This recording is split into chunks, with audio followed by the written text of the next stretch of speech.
Dead on arrival, ang sarong 38 anyos na motorista kan makasalpok sa poste ng kuryente sa Barangay del Rosario sa Naga City aga ka nakaaging Lunes, Oktubre 7. Binisto ang biktima na si Erickson Benitez, checker sa sarong kumpanya as residente kan Barangay Roro, Kanaman, Camarines Sur. Irido man ang backride niyang si alias Ray, 35 anyos. Basado sa investigasyon, mantang pigbabaybay kan duwang biktima ang tinampo pasiring sa Barangay Kararayan, Camarines Sur, suminabit sa kable nin sarong internet provider, ang nasa inutan kaining truck hasta sa maguyod ang sarong poste nin kuryente na nabangga naman kan mga biktima. Dahil sa kusugdan si pagkakabangga kadtong truck, kuminagsak ining poste, as in kasunudan managayo ini yung motor, siring na pagbagsakan si poste, buminangga duman si motor, as in ini nagkausa ning sign ng pagkatumba, alagad ini yung driver, makamundo nangyari na declared dead on arrival and pending petition.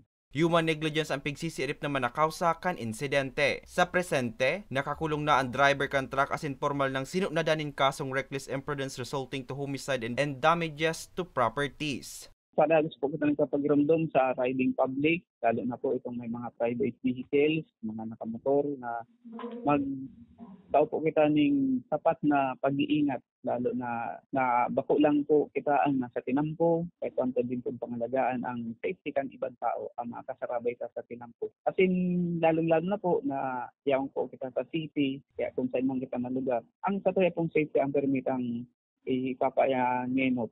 Para sa mga baretang tatak Bicol, Hercules Barbacena.